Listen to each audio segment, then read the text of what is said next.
तो श्रेया फाइनली हम आगे चल के बात करते हैं और नितिन सिंघानिया की बुक में फर्स्ट चैप्टर में एक चीज़ दे रखी थी, अपॉर्चुनिटी कॉस्ट, है ना। और वहीं से आपने मेरा लेक्चर देखा होगा, मेरे बारे में जाना होगा, ठीक है। तो अपॉर्चुनिटी कॉस्ट का कंसेप्ट ना मैं यहाँ ज़्यादा अच्छे से बताऊंगा। अगर थोड़ा सा फोकस करो अपने दिमाग पर, तो वहाँ पर एक ना एग्जाम्पल गिवन था जिसमें एक बंदा जो है उसको ऑफिस वाले बोलते हैं या तो तुम जो है काम पे लग जाओ तो तुम्हें समथिंग समथिंग रुपए मिल जाएंगे, तुम मतलब हॉलीडे वगैरह अगर ना लो। फिर एक होता है उसके अंदर एग्जांपल जिसमें बंदा 100 रुपये का, या तो मतलब वो 2,000 रुपये को मतलब इन्वेस्ट करके या तो 100 रुपये कमा सकता है या वो उसके जूते ला सकता है, ऐसा एक करके एग्जाम्पल था, है ना। तो हमने कुल मिलाकर हमें जो अभी धुंधला धुंधला याद है वो ये है कि भाई अपॉर्चुनिटी कॉस्ट कोई ऐसी चीज होती है कि अगर मुझे किसी एक गुड की या किसी एक चीज की प्राप्ति करनी है, मुझे दूसरे को ना चाहते हुए भी सेक्रीफाइस करना पड़ेगा। क्योंकि प्रैक्टिकल दुनिया में, मैं अपॉर्चुनिटी कॉस्ट के अभी थ्योरेटिकल फ्रेमवर्क पे नहीं आ रहा हूं मैं, लेकिन एक प्रैक्टिकल दुनिया की बात कर रहा हूं। प्रैक्टिकल दुनिया में इंसान के पास एक रिसोर्स की किल्लत हो जाती है कभी कभार, वो है पैसा। अगर पैसा नहीं है तो बाजार में ये भी हो सकता है कि वो गुड की ही किल्लत हो, रिसोर्स की किल्लत हो, वही ना मिल रहा हो, राइट। तो कुल मिलाकर इनकम की बेसिस पर जो पर्सन है ना, वो किसी, या इनकम को भी हटा दो, जनरली पर्सन किसी एक ही इकोनॉमिक अपॉर्चुनिटी का फायदा उठा सकता है और दूसरे को उसको फॉरगो करना पड़ेगा, फॉरगेट करना पड़ेगा। वैसे हम लोग फॉरगो लिखते हैं इकोनॉमिक्स में, जो मतलब सेंटेंस में आता है, ठीक है। आपको मतलब उसको भुलाना पड़ेगा, आपको उसको सेक्रीफाइस करना पड़ेगा, उसकी कुर्बानी देनी पड़ेगी।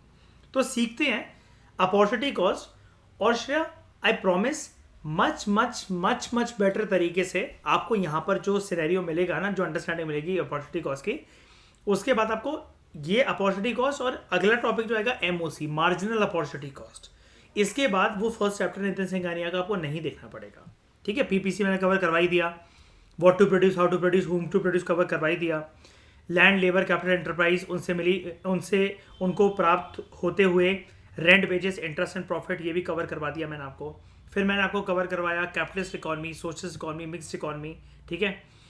ये सारे एस्पेक्ट कवर करने के बाद अब हम बढ़ते हैं माइक्रो इकोनॉमिक्स के एक इंपॉर्टेंट थ्योरेटिकल फ्रेमवर्क पर, जिस कंसेप्ट का नाम है अपॉर्चुनिटी कॉस्ट।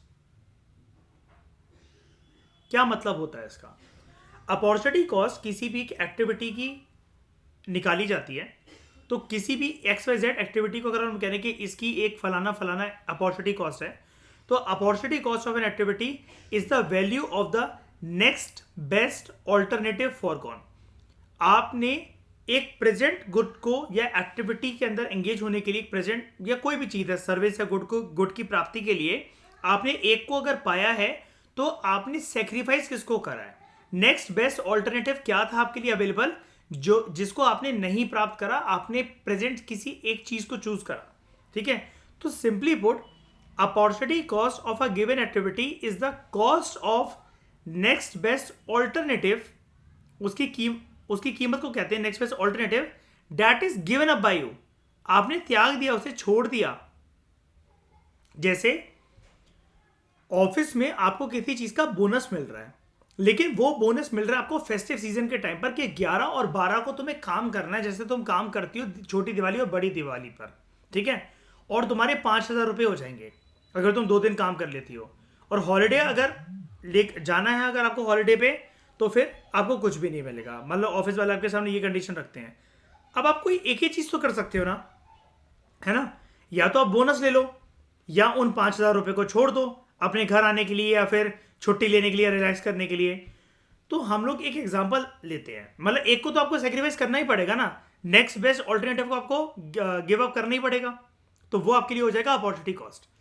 कि मेरे लिए वो एक अपॉर्चुनिटी थी, लेकिन मैंने उस अपॉर्चुनिटी को जानबूझकर छोड़ा है। मेरी चाहे वो पर्सनल रीजंस हैं या कुछ भी रीजंस हैं, मैंने बस जो उसको छोड़ा है।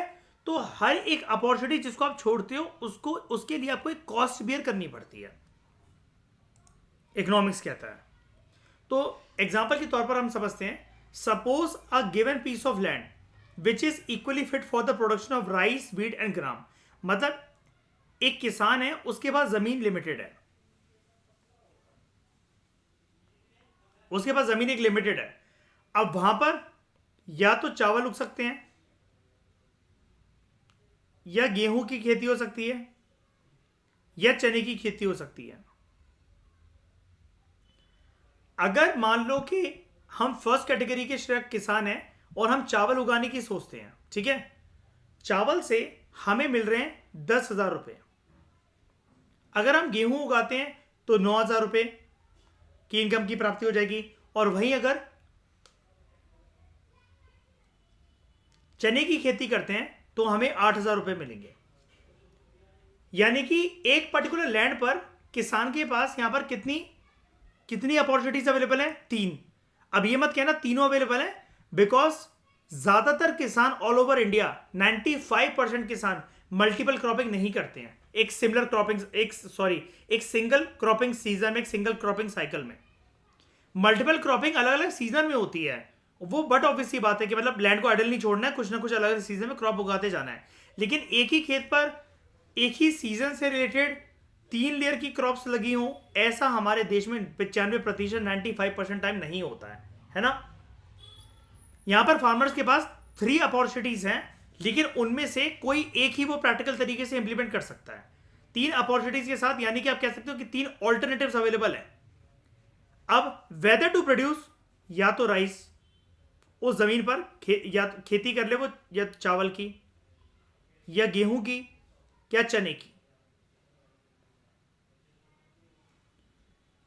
मान लो उसको कल्टीवेशन की कॉस्ट एक पर्टिकुलर अमाउंट की भुगतनी पड़ रही है, फार्मर को एक पर्टिकुलर अमाउंट की कल्टीवेशन कॉस्ट भुगतनी पड़ रही है, और उसके चलते उसने डिसाइड करा कि वो चावल उगाएगा अपनी जमीन पर।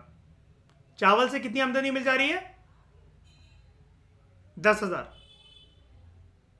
10,000, ये 10,000 उसका क्या हो गया? रेवेन्यू। लेकिन अपॉर्चुनिटी कॉस्ट क्या होगी?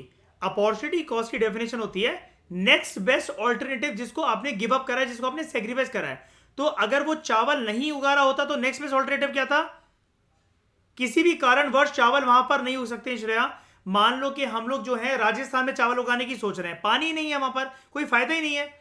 पैसों की प्राप्ति तो बहुत हो जाएगी, लेकिन श्रेया हमारे मन में डर है कि 10,000 रुपए तो उसको मिल जाएंगे, सिर्फ 1,000 रुपए का लालच करने के चक्कर में अगर पूरी फसल बर्बाद हो गई तो। आपके और मेरे बीच में डिसाइड हुआ, बीइंग अ फार्मर हम दोनों मिलकर एक खेती कर रहे हैं, ठीक है, हमारे पास एक पैच ऑफ लैंड है।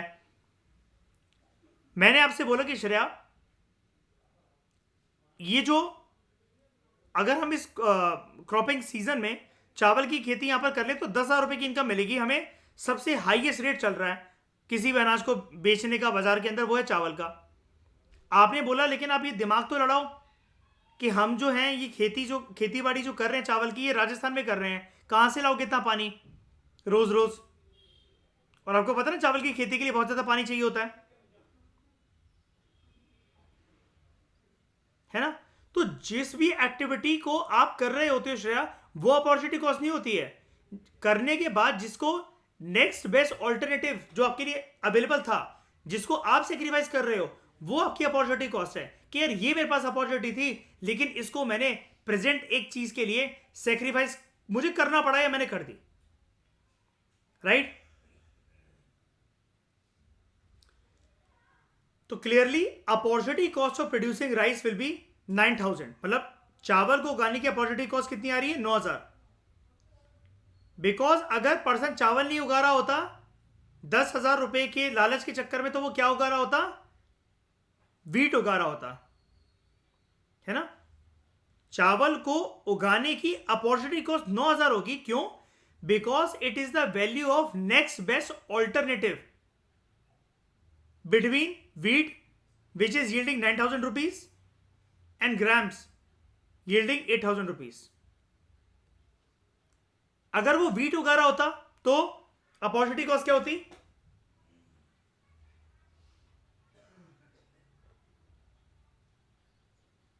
वेरी गुड, ओवर ग्राम्स नहीं, अपॉर्चुनिटी कॉस्ट टोटल में ही देखा जाता है श्रेया।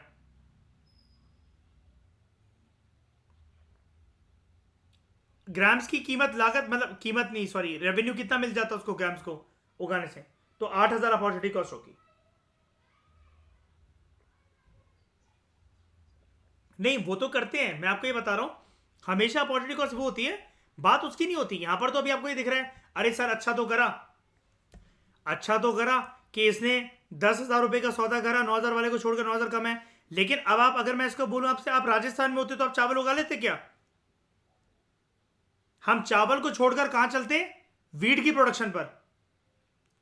और तब हमारी अपॉर्चुनिटी कॉस्ट कितनी होती? 9,000 नहीं होती, 8,000 होती, क्योंकि नेक्स्ट बेस्ट ऑल्टरनेटिव क्या था? चावल तो उग ही नहीं सकता वहां पर राजस्थान में, तो वीट के अलावा नेक्स्ट बेस्ट ऑल्टरनेटिव क्या था हमारे पास अवेलेबल? ग्राम्स। और कितने रुपए मिल जाते हैं हमें उसकी प्रोडक्शन करके? 8,000। लेकिन हम उसकी प्राप्ति के लिए जा रहे हैं क्या? नहीं जा रहे हैं। एज वेल एज राइस भी है यहां पर हमारे लिए, क्योंकि हमने राइस को भी तो सेक्रीफाइस कर रहे हैं, लेकिन वो बेस्ट ऑल्टरनेटिव नहीं है, वो अपॉर्चुनिटी कॉस्ट है। लेकिन अपॉर्चुनिटी कॉस्ट की डेफिनेशन ये कहती है value of next best alternative. वो बेस्ट ऑल्टरनेटिव नहीं है श्रेया, नेक्स्ट बेस्ट ऑल्टरनेटिव नहीं है वो। चावल उग ही नहीं सकता, प्रैक्टिकल कंसिडरेशंस के ही बाहर है वो। तो opportunity cost it is actually the cost of the next best alternative foregone. जैसा कि आपको पता है, अगर इकोनॉमी एक टू गुड्स इकोनॉमी है, अगर इकोनॉमी एक टू गुड्स इकोनॉमी है श्रेया, तो अगर मान लो कि वहां पर टैंक्स और वीट प्रोड्यूस हो रहे हैं, अगर आपको वीट की प्रोडक्शन बढ़ानी है तो टैंक की प्रोडक्शन के साथ क्या करना पड़ेगा?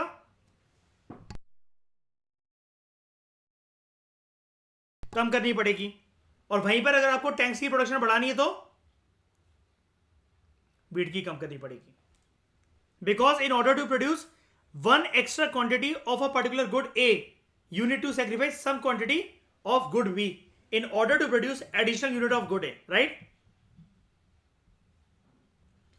तो जो राइटर आपसे कह रहा है कि जो पूरी की पूरी एक्सरसाइज थी पीपीसी की, प्रोडक्शन पॉसिबिलिटी कर्व की, या प्रोडक्शन पॉसिबिलिटी शेड्यूल आप इसको कह लो, ये अपॉर्चुनिटी कॉस्ट के कंसेप्ट के ऊपर ही बेस्ड होता है।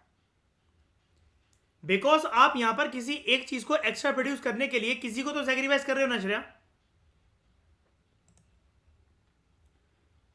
तो कह रहा है आपसे राइटर कि this can be proved graphically in the figure 1.2, जैसा कि अभी हमने ऊपर देखा कि अगर हमें वीट की प्रोडक्शन करनी है एक्स्ट्रा, अगर वहां पर हमें गेन चाहिए, हमें टैंक्स की प्रोडक्शन को थोड़ा सा कम करना पड़ेगा। तो in the above PPC let us assume that society is producing a good, society is producing at point C.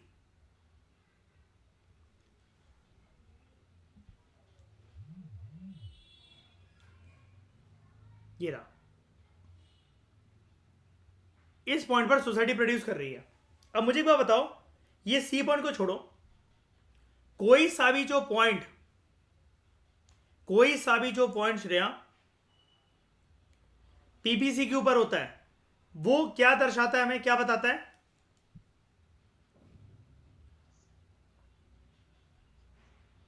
Very good, जिसको हम लोग क्या कहते हैं? फुल एम्प्लॉयमेंट ऑफ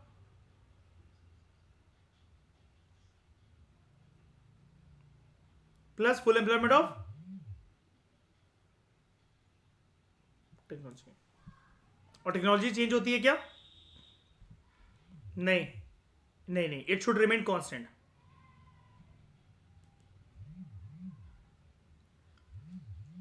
तो ये हमें इंडिकेट करता है दैट प्रोडक्शन ऑफ सीई हमें बता रहा है टैंक्स के बारे में, that production of CE amounts of tank and GC या ओई अमाउंट ऑफ वीट, कुछ भी बोल लो, ओई बोल लो, या फिर कह रहा है जिसको जीसी, जी और सी, वीट को मान लो। तो अगर आपको कुछ प्रोडक्शन जो है वो करनी है टैंक्स की, एन अमाउंट ऑफ वीट की, तो क्या करना पड़ेगा सोसाइटी को? If the society needs more of wheat, it will have to forgo या give up some amounts of tank. दूसरे शब्दों में अगर हम लोग बोले तो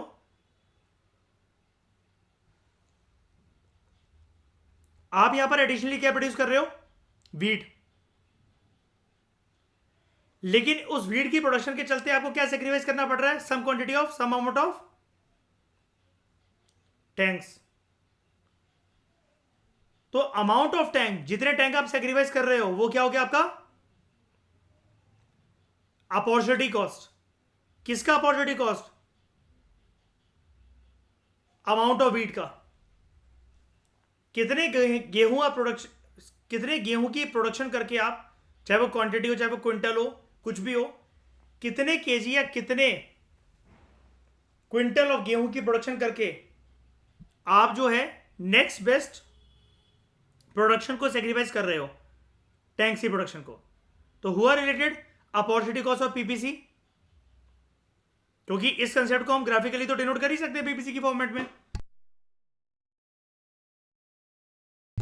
हाँ या ना? बिल्कुल. Thus, the concept of opportunity cost, it plays an important role when society is compelled to choose among the alternative uses of its scarce resources in order to achieve maximum satisfaction, because resources are also limited in nature. और दिक्कत क्या होती है, limited nature के अलावा they have alternative uses. You can use your particular resource in only one activity और maximum 2 activity, लेकिन वो भी एक एक्सेप्शनल चीज होती है. आप सारी एक्टिविटीज में, याद है हम पढ़ते हैं, resources are not equally efficient in the production of all the goods and services. एक रिसोर्स एक ही एक्टिविटी या एक की दुखी एक्टिविटी के लिए यूज हो सकता है.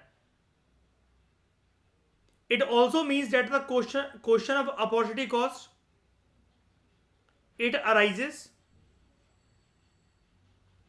When resources have alternative uses. Opportunity cost का मुद्दा ही तब क्रिएट होगा जब आप एक रिसोर्स को सभी एक्टिविटी के लिए इक्वल तरीके से यूज नहीं कर सकते. आपके उन रिसोर्सेज के ऊपर बंदिशें हैं, लिमिटेशंस हैं, राइट? इतना क्लियर हुआ श्रेया? कोई भी डाउट? तो राइटर आपको यहां पर एक बहुत इंपॉर्टेंट चीज बोल रहा है कि प्रोडक्शन पॉसिबिलिटी कर्व को आप अपॉर्चुनिटी कॉस्ट कर्व भी बोल सकते हो, क्योंकि जो स्लोप है इस कर्व का, at each point it measures the opportunity cost of one good in terms of alternative good sacrifice. बिल्कुल यही तो सीन है कि अगर आप राइट हैंड साइड बढ़ रहे हो तो किसकी प्रोडक्शन बढ़ रही है? आप यहां पर देखो, मैं एक पॉइंट दे रहा हूं, श्रेया देखना ध्यान से. मैं यहां पर एक पॉइंट दे रहा हूं ए, आप ए से सी, सी से डी, डी से बी की तरफ बढ़ रहे हो, तो आप किसकी प्रोडक्शन ज्यादा करवा रहे हो? गेन कहां पर आ रहा है? बीट में. लेकिन लॉस किसका हो रहा है? आपको किसको सेक्रीफाइस करना पड़ रहा है?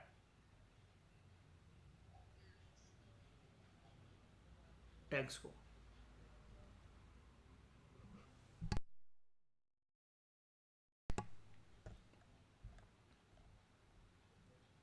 अब हम बात करते हैं श्रेया मार्जिनल अपॉर्चुनिटी कॉस्ट की, या जिसको एमओसी के अलावा, मार्जिनल अपॉर्चुनिटी कॉस्ट के अलावा MRT, marginal rate of transformation भी कहा जाता है.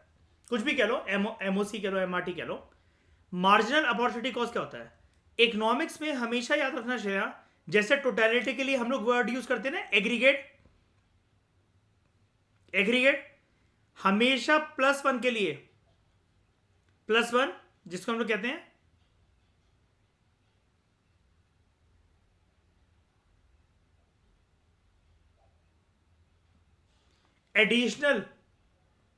एडिशनल वर्ड के लिए हम लोग यूज करते हैं यहां पर वर्ड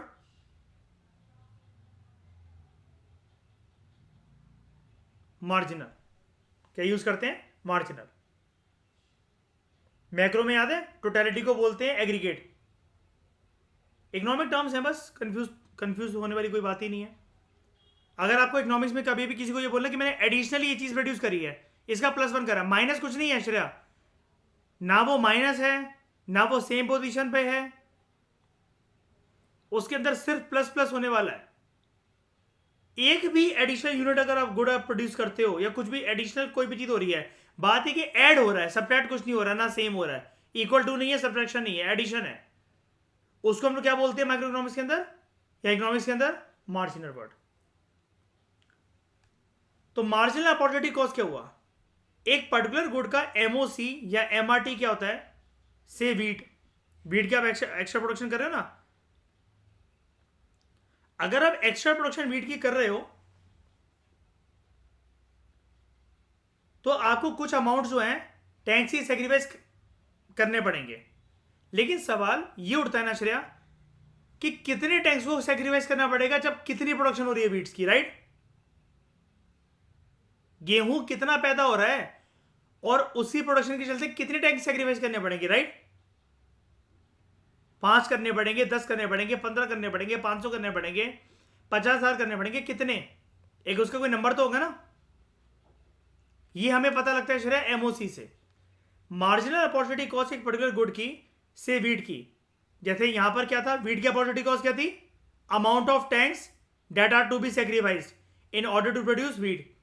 तो प्रॉपर तरीके से अगर हम लोग देखिए अपॉर्चुनिटी कॉस्ट की डेफिनेशन को एक्सपेंड करें तो श्रेय एक बात निकल कर आती है कि अपॉर्चुनिटी कॉस्ट को ऐसे सिर्फ सूखे तरीके से मत बोलो, उसको हमेशा बोलो मार्जिनल अपॉर्चुनिटी कॉस्ट। क्यों बोलो? बिकॉज मार्जिनल अपॉर्चुनिटी कॉस्ट एक पर्टिकुलर गुड की से वीट, ये क्या होती है? तो marginal opportunity cost of a particular good say wheat along a PPC, it is the amount of other good say tanks which is to be sacrificed to produce an additional unit of that particular good.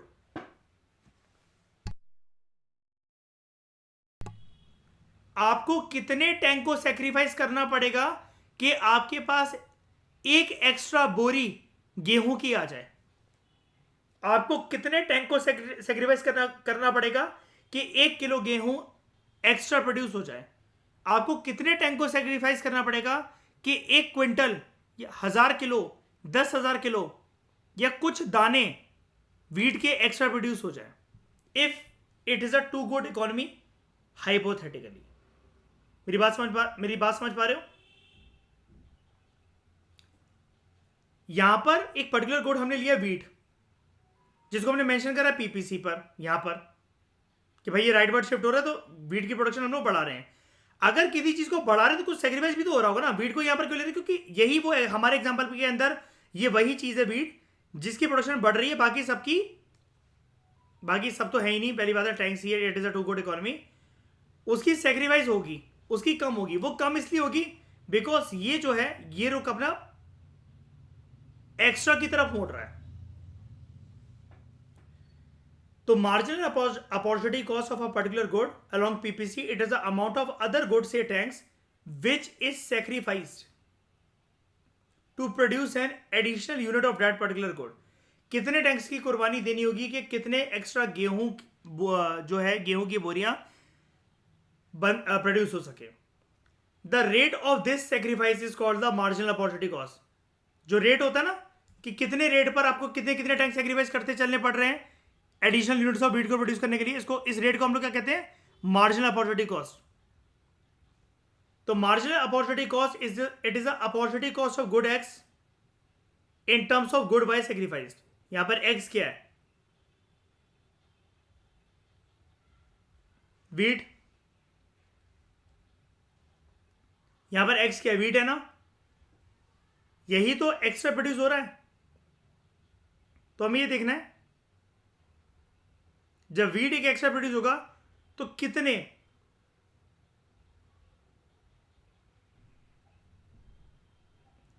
Tank हमें sacrifice करने पड़ेंगे? 1 tank, 2 tank, 3 tank, 4, 5, कितने? वो कितने भी हो सकते हैं ना। The rate of sacrifice is technically called as marginal rate of transformation. PPC is also called as transformation curve because here one good is being transferred into another good. Transferred कैसे? Limited resources की वजह से, मतलब raw material या कोई भी चीज जो इकोनॉमी के जो रिसोर्सेज है, लैंड, लेबर, कैपिटल, एंटरप्राइज, जब वो वीट की प्रोडक्शन में शिफ्ट होंगे कि वीट की प्रोडक्शन के लिए शिफ्ट होंगे कि additional unit of wheat produce करना है, तो वो टैंक की प्रोडक्शन से कम हो जाएंगे।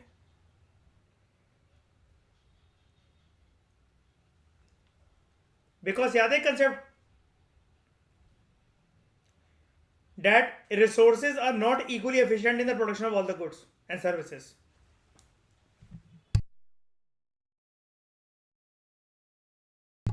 जैसा कि मैंने आपको बताया श्रेया, इकोनॉमिक्स के अंदर मार्जिनल का मतलब होता है एडिशनल या फिर एक्स्ट्रा। क्लियर है अभी ये वाली बात? तो marginal rate of transformation, MRT is the rate at which units of one good say tanks, कितने टैंक सेक्रीफाइस करे जा रहे हैं to produce an additional unit of other good say wheat. तो इसको डिनोट कैसे करते हैं? जिसको सेक्रीफाइस करा जाता है श्रेया उसको हम लोग लिखते हैं न्यूमरेटर में, और जिसकी एक्स्ट्रा प्रोडक्शन करी जा रही है उसको हम लोग लिखते हैं डिनोमिनेटर में। तो ये delta tanks upon delta wheat क्या होगा? इसको बोला जाता है unit of one good sacrificed upon unit of other goods gained.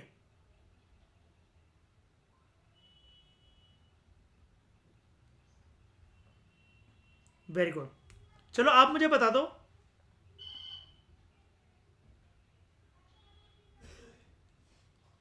Thousand KG wheat की प्रोडक्शन हम लोग कर रहे हैं,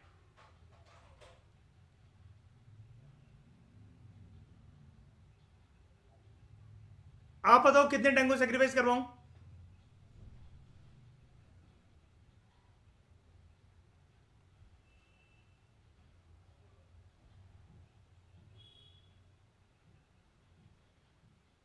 दो के तीन? दो ले लूं? अब एमआरटी निकालते हैं इसका। Unit of one good sacrifice, sacrifice किसको कर रहा हूं मैं? 2 को के 1000 को? सेक्रीफाइस किसको कर रहा हूं? मैं तो ये कह रहा था कि ये है, मेरे को इतने प्रोड्यूस करने हैं। मैंने आपसे पूछा था आप कितने टैंक को सेक्रीफाइस कर रहे हो?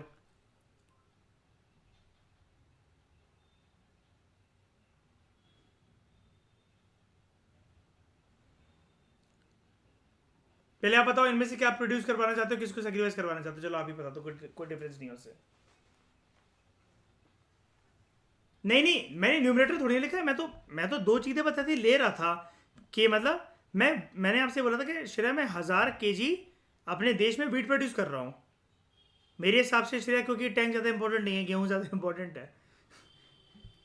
ठीक है, आप बता दो आप क्या करवाना चाहते हो। करा देते हैं, चलो ठीक है, पक्का टैंक सेक्रीफाइस करा देते हैं। तो चलो, units of one good sacrifice, तो ऊपर क्या लिखूं? 2 upon units of good gain, तो क्या निकल कर आएगा ये?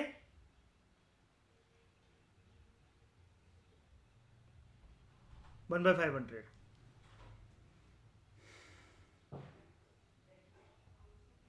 तो ये कितना होगा? ये एमआरटी कितना निकला?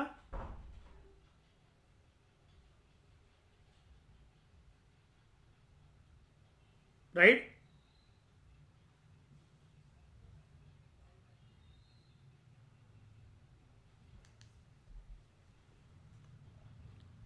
यानी कि जब हमें 1000 kg गेहूं पैदा करना है और 2 टैंक की हम लोग कुर्बानी दे रहे हैं कि 2 टैंक प्रोड्यूस नहीं करेंगे 1000 kg गेहूं पैदा करने के लिए, ये किस रेट पर ये स्टोरी चलेगी?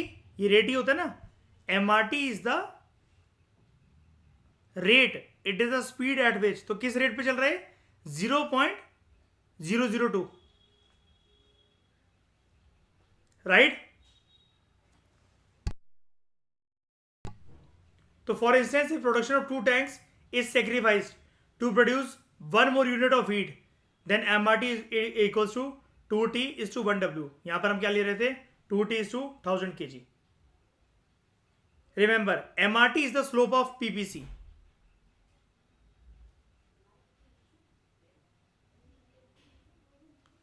मार्जिनल रेट ऑफ ट्रांसफॉर्मेशन ही ये पीपीसी का स्लोप होता है।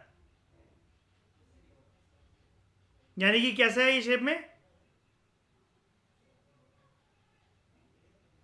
कनकेव।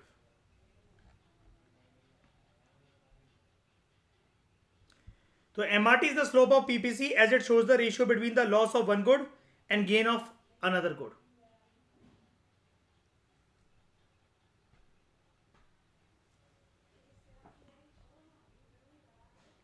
तो यहां पर अगर आप देखो, हम वीट की प्रोडक्शन को इन लाख टन्स, ये लाख टन्स है, 1 लाख टन या फलाना लाख टन, जब हम इसमें बढ़ रहे हैं,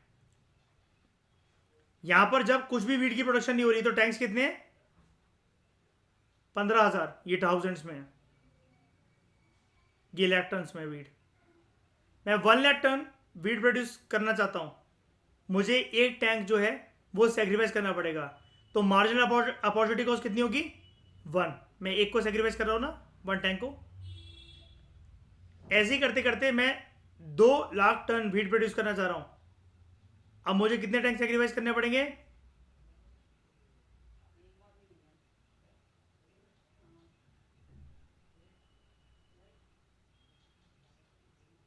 हाँ ठीक है, ये ऐसे करते करते रेशियो आप आराम से निकाल सकते हो इसका। M R T equal to delta tanks upon delta wheat, यानी कि नंबर ऑफ टैंक्स, ये क्या है?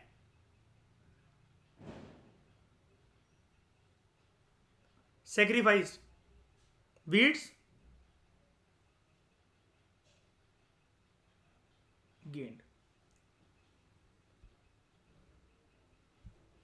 तो ये टेबल हमें क्या दिखाता है कि जैसे जैसे गेहूं की खेती अगर हम बढ़ाते जाएंगे, it's marginal opportunity cost in terms of tanks goes on increasing. MRT यानी कि हमेशा राइज करता रहता है। अगर आपको एक additional unit of good produce करना है, फॉर एग्जाम्पल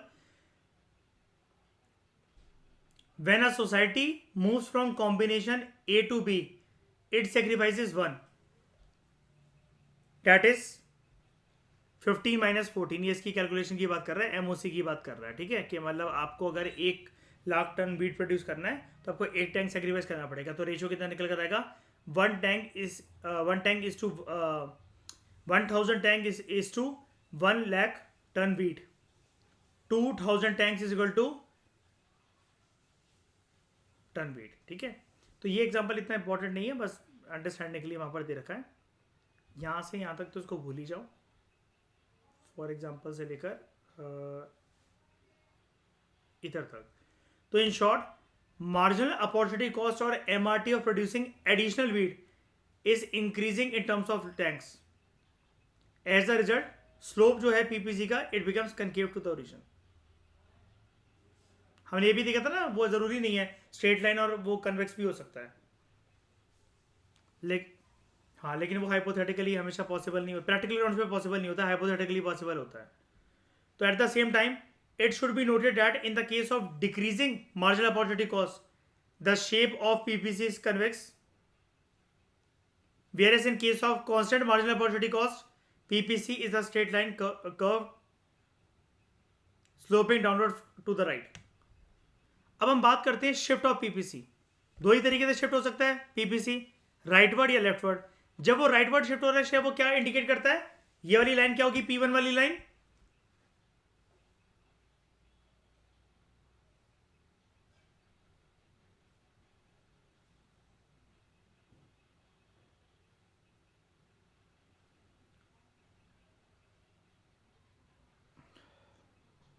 शाबाश, P2 वाली line under utilisation of resources, P वाली लाइन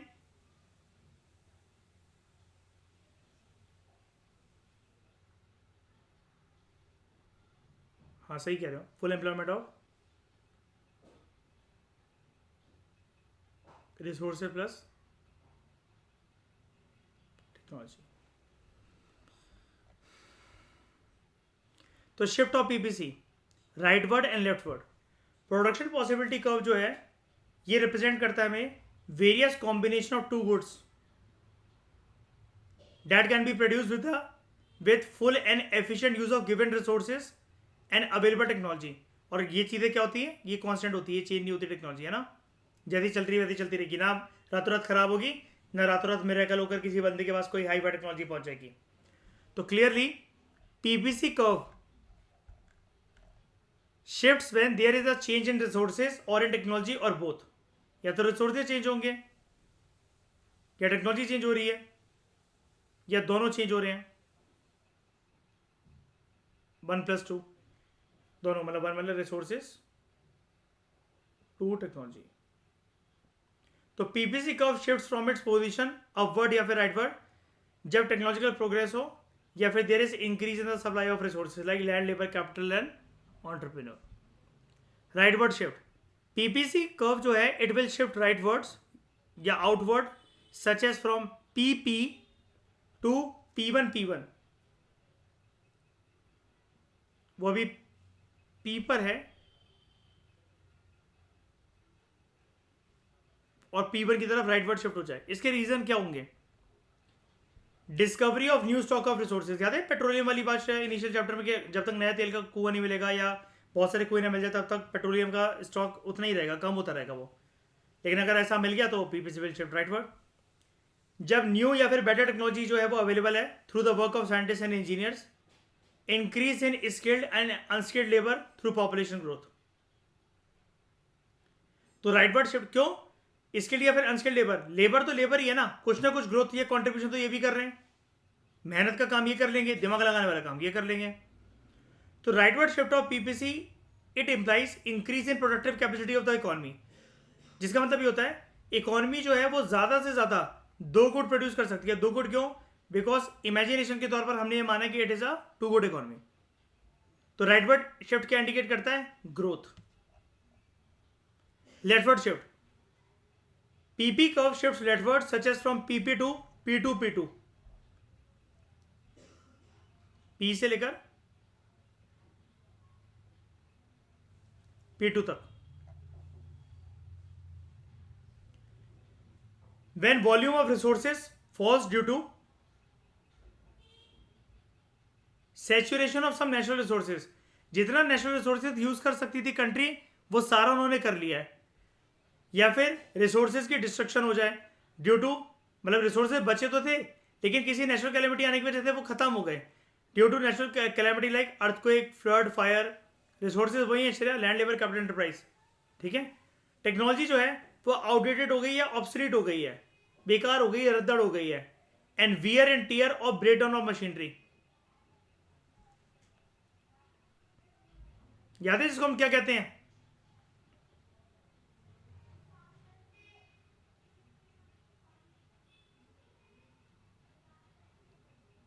डेप्रिसिएशन वर्ड याद है ना? Loss of fix capital asset, machine का पट्टा खराब हो गया, वायरिंग करवानी पड़ रही है, बार बार मशीन काम मांग रही है, तो this indicates fall in productive capacity. This leftward shift shows under utilization और इनएफिशिएंट यूटिलाइजेशन ऑफ रिसोर्सेज। ठीक है। Leftward shift indicates under utilization और इनएफिशिएंट यूटिलाइजेशन ऑफ रिसोर्सेज।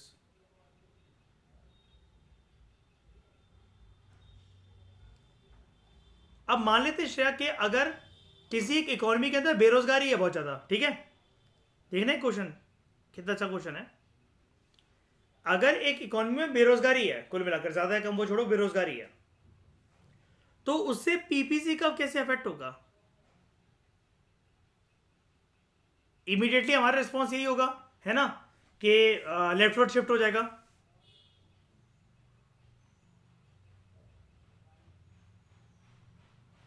लेकिन इतनी जल्दी हमें आंसर पे नहीं पहुंचना है, क्योंकि बेरोजगारी को दूर भी तो करा जा सकता है। इसलिए हमने पढ़ा था ना, एम्प्लॉयमेंट स्कीम्स अगर लॉन्च कर दी जाए तो प्रोडक्टिव एसेट जो है इकोनॉमी के, जैसे डेमोग्राफिक डिविडेंड, उसकी पोटेंशियल को निखारा जा सकता है। फिर तो ये रेडवर्ड शिफ्ट भी हो जाएगा, राइट।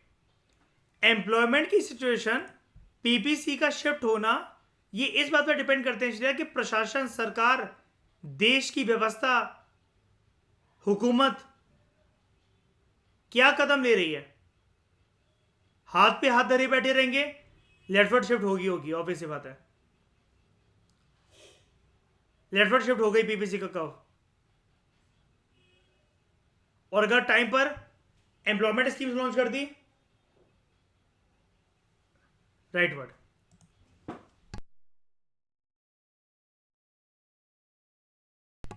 अब देखो समझो, PPC curve shows the maximum quantities of two goods जो कि एक इकोनॉमी प्रोड्यूस कर सकती है। कंडीशन क्या है? Subject to full and efficient utilization of resources. कैसे? Full and efficient utilization of resources plus technology, है ना। लेकिन जब बेरोजगारी होती है, एक इकोनॉमी मैक्सिमम जितना प्रोड्यूस कर सकती है, इट डज नॉट चेंज। तो when there is unemployment, the maximum that an economy can produce, it does not change. क्यों? क्योंकि maximum that an economy can produce, यहां पर एक पोटेंशियल है। लोगों के पास अभी काम धंधा नहीं है, वो ऐसा नहीं काम नहीं करना चाह रहे। अनएम्प्लॉयमेंट वाला, आई थिंक आपने चैप्टर देखा होगा, मैंने कुछ ऐसा करवाया था जिसमें एक डेफिनेशन मैंने दी थी अलग अलग तरह की एम्प्लॉयमेंट की। पर्सन यहाँ पर काम करना चाहता है, काम नहीं मिल रहा होता, उसको हम लोग कहते हैं अनएम्प्लॉयमेंट की सिचुएशन। काम करना चाह रहा है, चाहत है उसकी काम करने की। यहां पर क्या है? An economy can produce but it is not able to, क्योंकि जो डेमोग्राफिक डिविडेंड है वो अभी ठंडे बस्ते में पड़ा हुआ है, शांत होकर पड़ा हुआ है। अभी डेमोग्राफिक डिविडेंड की पोटेंशियल है 2050 तक हमारी यंग पॉपुलेशन है, उसका अंडर यूटिलाइजेशन ही तो है, बस बताओ, पोटेंशियल तो है ही ना। अभी यूटिलाइजेशन कहां पर है?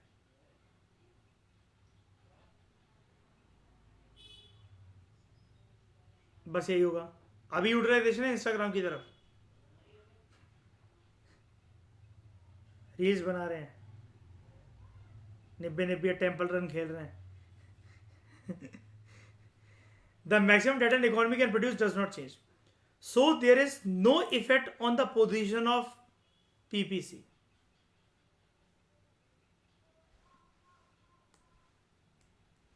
बिकॉज ये पोटेंशियल को दर्शा रहा है, और पोटेंशियल जो है वो वास्तविकता नहीं है, उस वास्तविकता को चेंज करा जा सकता है।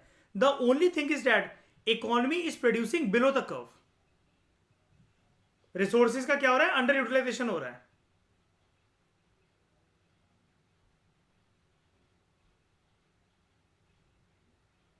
अब लेकिन इसका मतलब ये भी नहीं है, हाँ एक बार के लिए लग सकता है श्रेय आपको कि वो लेफ्ट फुट शिफ्ट हो गया है, लेकिन सरकार अगर रोजगार की योजना को लॉन्च कर दे, प्रोडक्टिव कैपेसिटी बढ़ा ले, तो वो दोबारा पीपीसी पर आ जाएगा।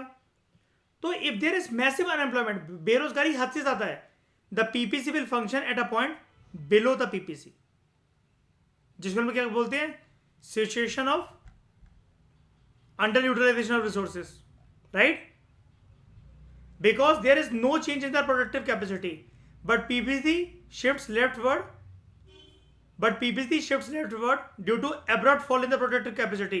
Like when there is severe earthquake, it causes large scale death and destruction of factories. यानी कि लैंड भी गया, लेबर भी गई, और इकोनॉमी के जो प्रोडक्टिव एसिड थे, जो पॉपुलेशन, वो भी नहीं बची। तब जाकर पीपीसी शिफ्ट हो जाएगा लेफ्टवर्ड की तरफ, लेकिन वो भी rarest of the rare circumstances, और वो भी ऐसा नहीं होगा कि हमेशा के लिए हो गया।